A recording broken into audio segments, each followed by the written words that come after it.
Hello, good afternoon students. How are you? I am your teacher Vibha Manasur Rajput by the Career Coaching classes. Today I took standard 8 English subjects. Students, today I will teach poem, The Worm. The worm is related to the life of every living things. तो मैं आज आपको The Worm lesson 2.3 का जो explanation है वो हिंदी और English से मैं एक्सप्लेन करने वाली हूँ. You can see here on the screen there is given the heading of the worm. First, before the explaining, हम समझेंगे कि worm क्या होता है. Worms means you can say कि insects, creatures, any living things. In Hindi word, if I explain कीड़ा, कीड़े मकोड़े. यानी worm का मतलब क्या होता है? कीड़े मकोड़े. So this poem is related the living things. हम यहाँ line by line and stanza wise explain करने वाले हैं. So see here. Turn turn thy hasty foot aside, nor crush that helpless worm. The friend thy scornfully looks dead, required a God to form. Students, firstly understand the first stanza. Means when we walk, nothing see on the ground what is there. जब हम चलते हैं जल्दीबाजी में, turn the hasty foot aside. जब हम जल्दी जल्दी पैरों को आगे बढ़ा करके चलते हैं तो हम सामने देखना भूल जाते हैं. what is creature there, what is insects there. वहाँ पे क्या कीड़े मकोड़े हैं, कौन सा जीव है, कौन सा जानवर है, वो देखना भूल जाते हैं. So the poet is saying, turn thy hasty foot aside. जल्दी जल्दी पैर को आगे बढ़ाते हुए, nor crush that helpless worm. That means don't crush the worms. यानी अपने पैरों से हमें उसे नहीं कुचलने चाहिए. Students, the fame by scornful looks deride. You can see here scornfully meaning filled with hate.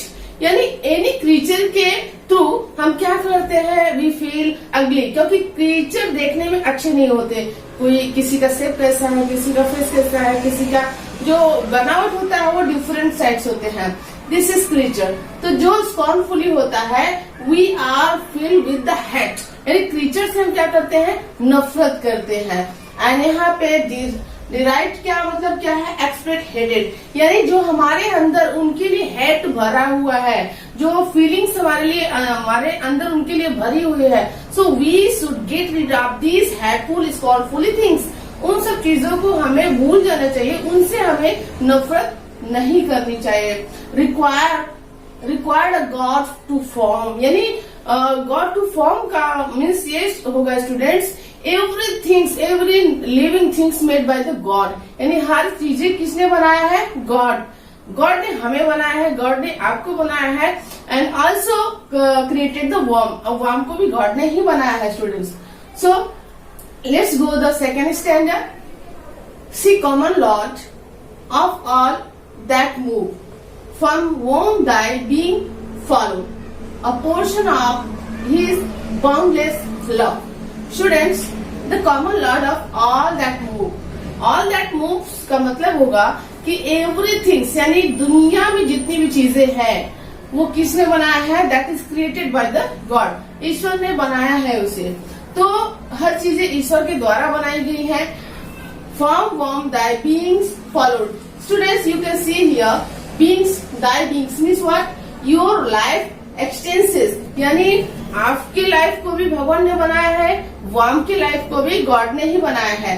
A portion of his boundless love. यानी जितना हो सके you should give the boundless love. यानी बाउंडलेस का मतलब क्या होगा, लिमिटलेस लव. यानी जिसकी कोई लिमिट ना हो. ये सब हमको वो क्रीचर्स को देना चाहिए. हमें बाउंडलेस लव किसको देना चाहिए, क्रीचर को देना चाहिए. यानी हमारे माइंड में इतना हेटफुल नहीं होना चाहिए. स्टूडेंट्स, सो अभी हम okay students, let's see the next line. On that poor worm bestowed. It means every poor creature. You see here students, meaning of the bestowed given as a gift. Every living things made by the God. हर जीव को God ने बनाया है. सो जो warm की life है वो God ने ही उनको दी है. So we should not feel the ugly by the worm.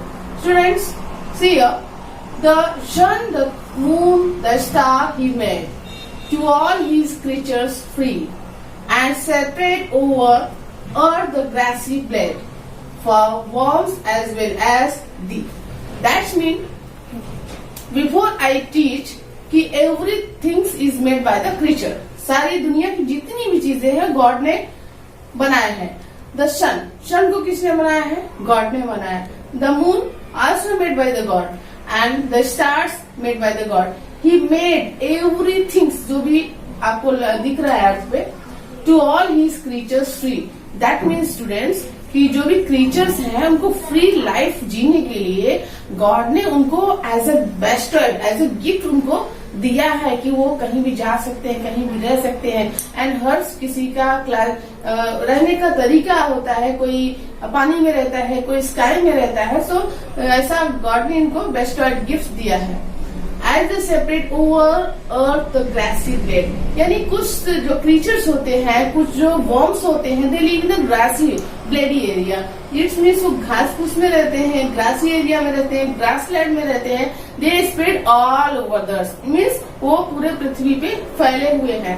Students, the worm as well as the means the worm को किसने बनाया है? गॉड ने बनाया है. एज वेल एज हमें भी गॉड ने ही बनाया है. Students, now we go on the last stanza and final stanza. Let them enjoy their little day, their lovely bliss receive. Oh, do not lightly take away the life thou canst not give. That means students, let them enjoy their life a day. Means हमें creatures को teach नहीं करने चाहिए. हमें जो worms हैं उनको परेशान नहीं करने चाहिए. उनको उनकी जो लाइफ है उनको प्लेजर में स्पेंड कर देना चाहिए, यानी उनको उनका एंजॉय लेने देना चाहिए. देयर लवली ब्लिस रिसीव, यानी उनको जो गॉड ने प्लेजर दिया है, जो हैप्पीनेस दी है, जो खुशी दी है, इट मीन्स जैसा लाइफ दिया है उन्हें वैसे उनके कंडीशन पे छोड़ देना चाहिए. और do not lightly take away. That mean students, हमें उनको इतने हल्के में नहीं लेने चाहिए कि उन्हें हम परेशान करें, टीच करें एंड अपने पैरों से क्रश करें. The life thou canst not give. That means उनकी जो लाइफ है गॉड ने दिया है एंड हमें उनकी लाइफ लेने का कोई भी अधिकार, राइट्स नहीं है. So students, that poem was written by Thomas Gisborne. Thomas Gisborne ने इस पोएम को राइट किया था. I hope you understand well by the career coaching classes. So lastly, I want to say like and subscribe my YouTube channel. Thank you very much.